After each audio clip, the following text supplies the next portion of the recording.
Salut à tous, alors dans cette vidéo je vais essayer d'expliquer comment, avec le code qu'on a écrit, on peut créer facilement des arbres aléatoirement. Alors déjà, je m'excuse si la vidéo n'est pas ultra dynamique, il commence à être un peu plus de 23 h et j'ai la tête comme ça. Alors, je vais expliquer rapidement comment créer ces arbres. Donc, pour ça on va utiliser les fonctions qui sont définies, les méthodes de l'objet grille. Les principales méthodes qui nous intéressent à haut niveau quand on utilise l'objet grille, pour les manipulations d'arbres comme ça, c'est forme, inspecter et ajouter fils. Forme, c'est une fonction qui nous renvoie la forme de l'arbre qu'on est en train de considérer. Par exemple, là j'ai représenté un arbre, vous ne voyez pas si les liaisons en question, là bon, ça on voit que c'est des feuilles, donc ça représente des résistances, mais ça par exemple on ne voit pas si c'est une liaison série ou une liaison parallèle.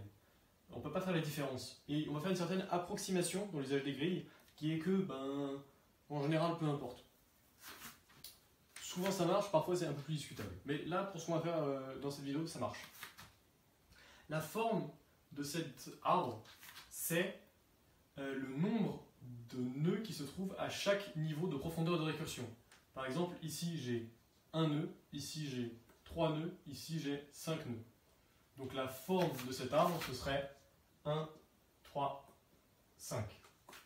La fonction inspecter, c'est une fonction qui prend en argument une profondeur de récursion et un index, et qui renvoie le nœud qui se trouve à l'endroit désigné. Par exemple, si je fais inspecter,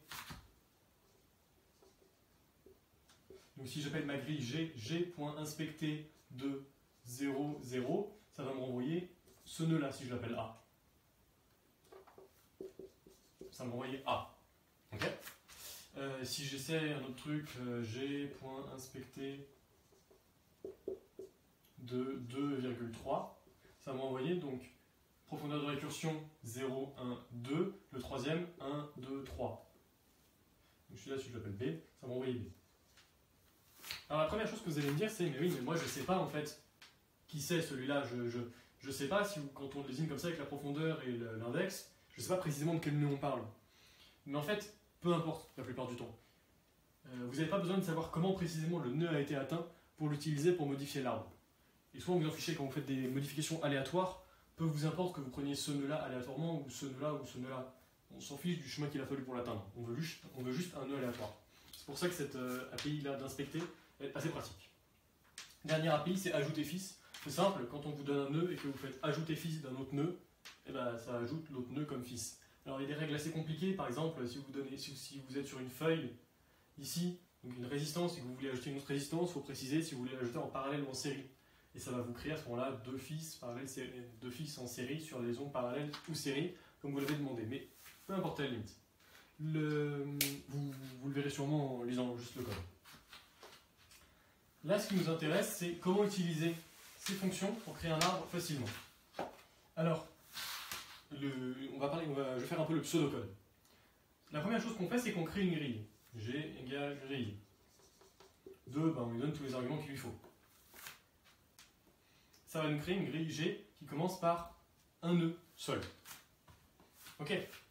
Qu'est-ce que je fais? Moi j'ai envie de l'augmenter. On va faire une création d'arbre aléatoire. Donc qu'est-ce qui est aléatoire? Déjà c'est le nombre de niveaux de récursion et le nombre de nœuds sur chaque niveau de récursion. Comment on va faire ça? On va utiliser deux boucles aléatoires imbriquées. La première chose c'est, on va mettre une première chose par exemple, while, donc on va à chaque fois utiliser des conditions, je vais écrire de la forme random strictement supérieure à 0,7. Ça par exemple c'est une condition, on imagine qu'on a une fonction random qui envoie des nombres aléatoires, random donc qui suit pas uniforme sur 0,1, c'est juste un exemple. Et donc ça par exemple, random plus grand que 0,7, ce sera vrai, plus petit, ce sera plus logique. Random plus petit que 0,7, ce sera vrai 70% du temps. Et random plus petit que alpha, ce sera vrai alpha % du temps. Enfin, 100 alpha % du temps. Ok. Maintenant, comment on va utiliser ce genre de choses pour créer notre arbre aléatoire?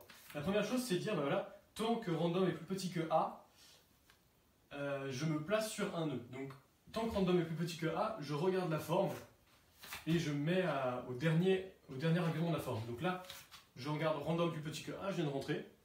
Donc, il est possible que je le laisse comme ça, j'en ai pas forcément envie, donc on va mettre un alpha un peu grand. On va dire que je rentre dedans. Je regarde la forme. Je trouve que ça fait, pour le coup, crochet 1. Ok. Qu'est-ce que je fais? Je vais inspecter, dans ce cas-là, le seul élément possible. Donc je vais inspecter 0, 0. Ça va me renvoyer le nœud R comme racine. Ok, maintenant qu'est-ce que je vais faire? Je vais faire une autre boucle de la même forme. Quelque chose du style while random strictement plus petit que bêta. Et ce que je vais faire, c'est que tant que random est plus petit que bêta, je vais ajouter des fils à R, au R que j'ai choisi. R.ajouter fils, et donc je crée des fils aléatoires. Ces fils qui sont toujours des feuilles. Ajouter fils de feuille, de F. Donc par exemple, je vais passer dans ajouter 1, imaginons que je mets un bêta aussi un peu grand. Je vais passer dedans une fois, donc je vais créer un premier fils. Donc comme c'est le premier fils que je crée, la première fois je vais lui dire si je le veux en parallèle ou en série. Je peux choisir aléatoirement pile ou face. Donc ce qui va se passer, c'est que ici il va me créer une liaison qui va s'appeler, imaginons, parallèle 1. Mon R va se retrouver ici, et ma première feuille va se retrouver ici, F1. Ok? Pourquoi j'ai fait ça? Parce que je dois toujours avoir des résistances. Je vais le mettre en évidence. Ça c'est une résistance. Ça aussi. Mes feuilles sont toujours des résistances. Et je ne peux jamais avoir de fils à une résistance. Donc quand j'essaie d'ajouter un nœud à cette résistance, la seule chose que je peux vouloir dire, c'est tu mets quelque chose. Si je veux ajouter un fils en parallèle à cette résistance, la seule chose que ça peut vouloir dire, c'est tu mets la résistance et F en parallèle. Et là c'est ce qu'on a fait. On a mis la résistance et F en parallèle. Après, qu'est-ce que je fais? Je reprends inspecter. Ouais. En fait, le while random il devrait être là. Ça devrait être plutôt ça. Inspecter.